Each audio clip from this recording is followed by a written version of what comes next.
All right, my friends, welcome into episode 229 of the Leaning into Leadership podcast. I'm Dr. Darrin Peppard, and today we have a very special midweek, middle of August release for you. And I'm flying solo.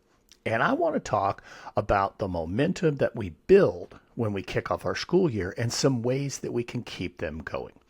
Over the last couple of weeks, and I still have a couple more weeks of this work, I've been able to be that opening convocation speaker for a handful of school districts and just seeing the energy and the excitement that teachers and classified employees and administrators come into the new school year. Man, it's just electric. But let's be honest, we all know what it's like to start a year with big dreams. And then as leaders, oftentimes we will watch those big dreams just get buried under endless email, unexpected challenges, and just the constant pull of that urgent over what is truly important. But here's the good news, and that's what I want to talk about today. Momentum, it's not magic. It's something that you either have or you don't. Momentum is something that you build and something that you can sustain through very intentional leadership moves that you make day after day, week after week, month after month. And today we're going to talk about 5 of those very specific leadership moves. They're not theoretical. These are things I've used myself, both as a high school principal and as a superintendent. And these are also things that I coach leaders to do across the country. So let's dive in to this conversation. Let's dive into this topic today. Let's talk about how do we maintain the momentum that we have. We're going to have that conversation. All right, here we go, folks. We are talking today about how we can take the momentum that we've built, those intentional steps that we took to set ourselves up for a great start to the school year. And now, what do we do so that we maintain that momentum and we don't get lost in just the minutia of the day after day and the week after week? So the first of 5 key steps that I want to give you today, and that's this: anchor your year with regular check-ins. Yes, that's right, regular check-ins. The first way to keep your momentum alive is to make sure that you are checking in on a regular basis. Now, I don't mean check in when something goes wrong. I mean put 4 intentional team-wide pulse checks on your calendar right now.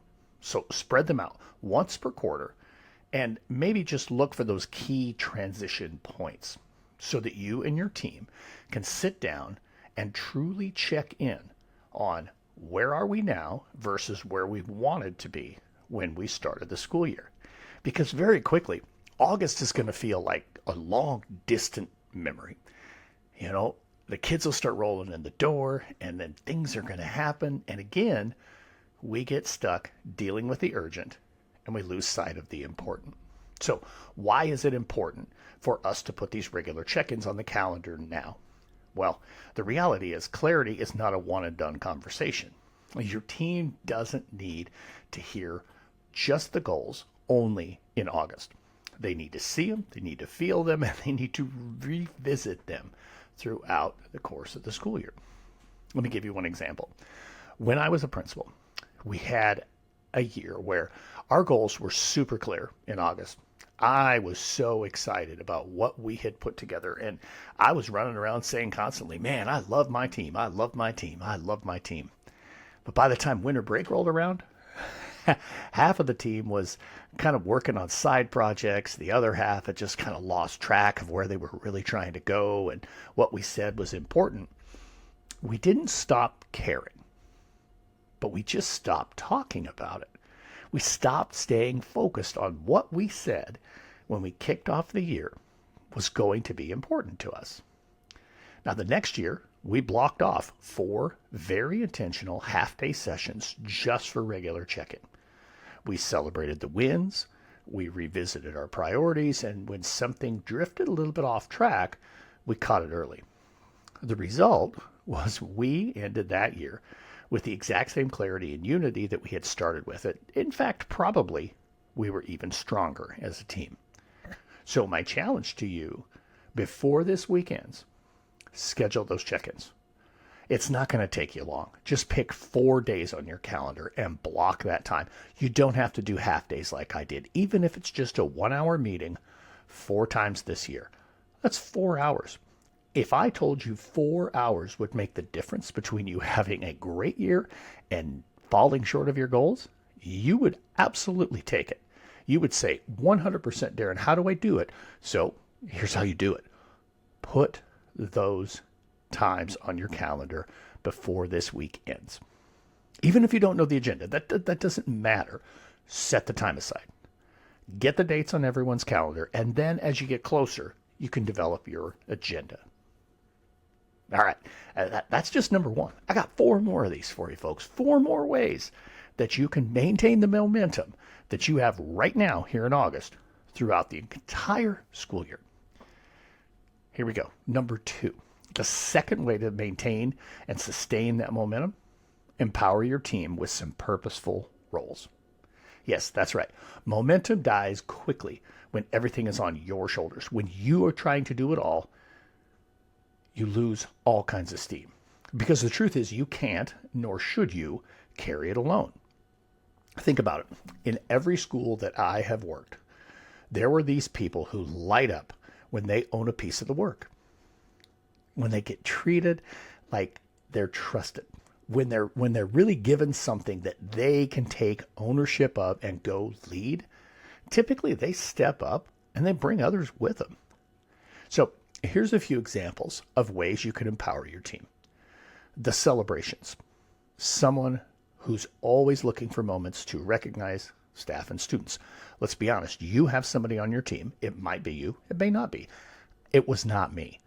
But you probably have somebody who's really good at meaningful celebration. Celebrations, the staff are like, man, this was great. I'm so glad we're doing this. And then you probably have some people on the team, again, could be you, and in this case, it was me, who aren't any good at celebration. Give the celebrations to somebody who's really good at it. Somebody who will genuinely enjoy it and who will genuinely stay focused on it throughout the course of the year. The same thing is true of your progress tracker. Right? Somebody has to be the person who gathers and shares updates on the specific goals that you have.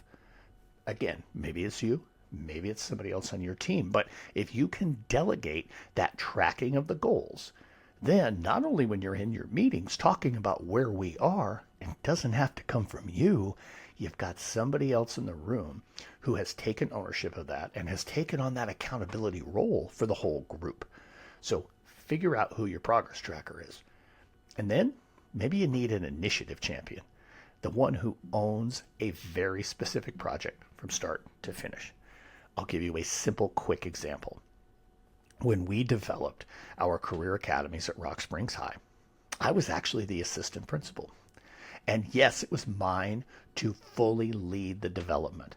However, I also had somebody on board who had been part of that project from the beginning, who was our career coordinator. And Jana ran point. It was her work to really champion that initiative. And certainly in that case, we had a lot of people who were on board and wanted to see this be successful. But having her really take the lead so that I didn't have to make every decision, schedule every meeting, check in with everybody made a huge difference. You have somebody on your team who you can put on as that initiative champion. Let them take it and run. Then when you're in those meetings, they're reporting back the information of what's happening on that particular project. The more I started to do this as a principal, by the way, I noticed 2 things. Number 1, my load got a whole lot lighter. I was able to spend a lot more time in classrooms focusing on professional development, professional growth, and not having to deal with all these tasks. That was number 1.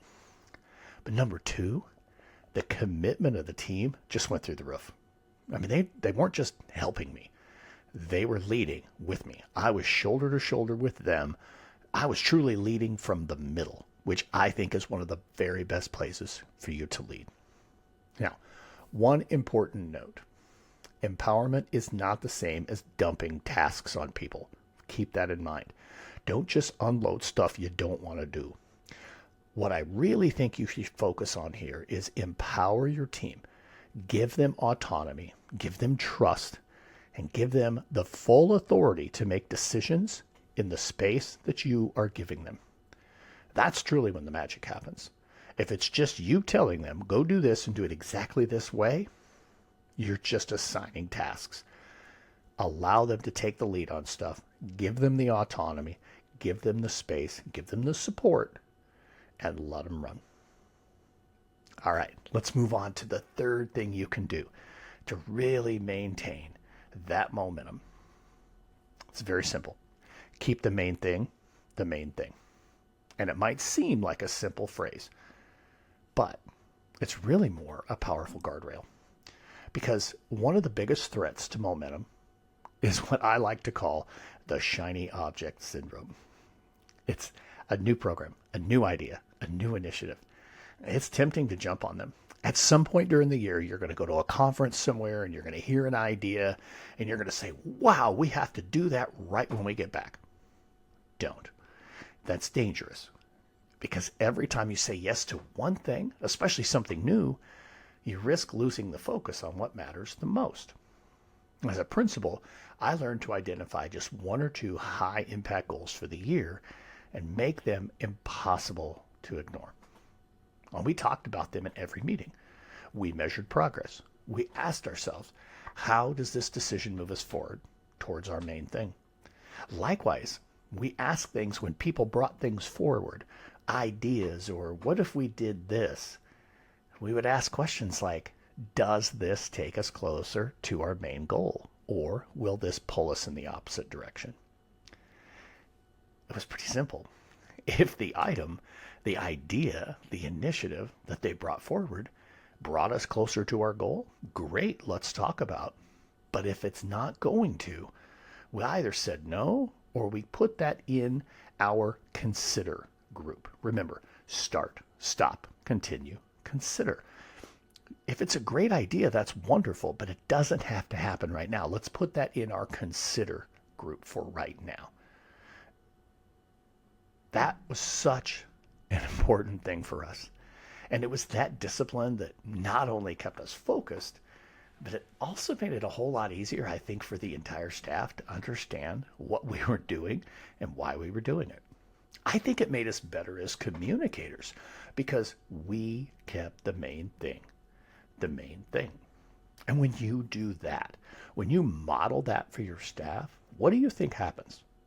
All of a sudden, they start keeping the main thing as the main thing in their classroom or on their bus or in their shop or whatever their workspace might be. This isn't just about you staying focused on the main thing for keeping the goal in place. It's also a really powerful modeling tool. All right, let's move on to number 4. The fourth way to sustain momentum that you have as you kick off your school year. Build in moments of celebration and gratitude. Now, sometimes we underestimate how far a simple thank you will go. I remember a teacher once telling me she'd never gotten a handwritten note from her principal before. And all I had done was write a simple thank you for her trying some new instructional technology in her classroom. That note was on her bulletin board next to her desk the entire rest of the year. Celebration's not fluff. It's not just about, oh, let's have a party or let's have a rally or those things are fun and they're important, but it's the day-to-day. It's reinforcement. You know what you expect. You know what you want to see. So when you see it, say something. Do something to say thank you or to reinforce it. It's a culture builder. It's telling your people what you're doing matters to me. I see it. I appreciate it. And I want you to keep doing it and do more of it. So here's a quick pro tip. Keep a recognition list. Write down names, of things that you're seeing that are good in your building. Maybe open a notes app on your phone, or if you're a paper and pencil person, carry a small notepad. For me, I'm very addicted to my cell phone, to be perfectly honest with you. So the notes app in my phone was a great place to just open it up, pop in a quick note. Hey, I saw so and so doing this. I want to make sure I follow up with them, and reinforce the things I want to see. Every week, pick a couple of people you want to have celebrated, and not just the obvious high achievers, but those that are quietly moving the needle. Again, back to number 2, delegating certain roles. Have that person who's in charge of celebrations. And maybe you share that document with them of the things you're seeing. Or maybe you have a collective shared team document that one person is constantly going back and referring to, so that you're working collectively to ensure that you have celebrations and moments of gratitude throughout the course of the school year. People will do amazing things when you let them know that you appreciate them, that you see them, that you value them, and you trust them. All right, folks, let's bring this thing home. Number 5. The number 5 thing, the 5th and final strategy to maintain the momentum that you have as you kick off this school year. Guard your calendar like your culture depends on it. Because it does. Your calendar will tell the truth about your priorities. I've talked about this numerous times on here, and maybe eventually here, not too far down the road, I think I should do a solo episode simply on the calendar. How you really leverage that calendar. Yeah, I'm going to make a note of that. We'll come back to that in a couple of months. We'll do an episode just on the calendar. But for the purposes of this episode, let's really focus on how we can sustain momentum utilizing our calendar. The number 1 thing here, you have to protect time for the things that you say really matter most. Being in classrooms, building relationships, working on your strategic goals. When I worked with my leadership coach, this to me was one of the biggest shifts. I gave my secretary full access to my calendar and the authority to defend my time. And man, did she defend my time. I mean, she fought for my time. I think there were even times she told the superintendent, nope, I have that time locked in for Darrin and he is not available. We were really intentional to block times for classroom visits, for leadership teamwork, for even just time to think and reflect. I've told the story on here a few times, I believe, but one of the most powerful pieces about guarding my time and allowing my secretary to have full access to my calendar was for that specific reflection time. I called it balcony level leadership. I would go and stand on the balcony overlooking our gymnasium. And in my mind's eye, my 6 things that were so important to me as a school leader. Those 6 things, I positioned them down on the basketball court. Well, once my secretary knew what I was doing, she started intentionally putting that time on the calendar for me so that I didn't go too long in between times of reflection, because it allowed me to keep coming back to my priorities, get back to getting focused on what mattered. It was a huge shift. And to be honest with you, it moved me from being reactive to proactive.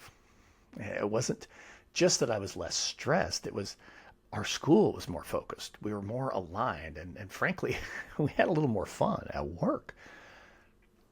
When the principal is really focused, when the principal is leading a school with positive energy, with that clear focus, it's amazing how everybody else kind of falls right in behind that and behaves the same way. At the opposite end of the spectrum, when the principal is running around frantic, when the principal is chaotic and is giving off negative energy or busy energy, that was me, my first 2 years. Guess what happens? The exact same thing.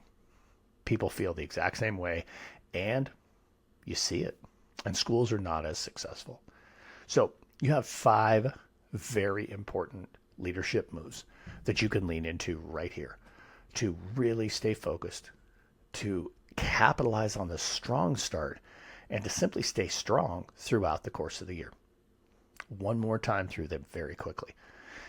Anchor your year with regular check-ins. Get those 4 check-ins on the calendar now.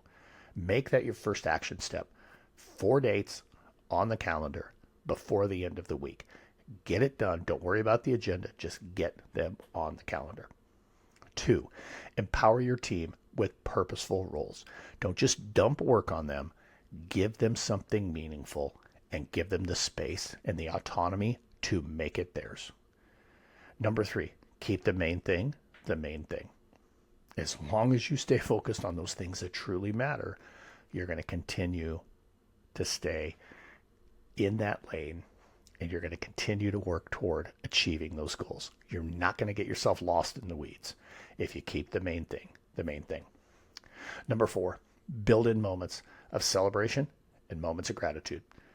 If all we do is put our head down and just grind, we're going to lose sight. Celebrate along the way. As you do that, more opportunity for celebration will come because people will continue to work toward having that recognition and that celebration. And then 5, guard your calendar like your culture depends on it, because it does. So here's my challenge to you.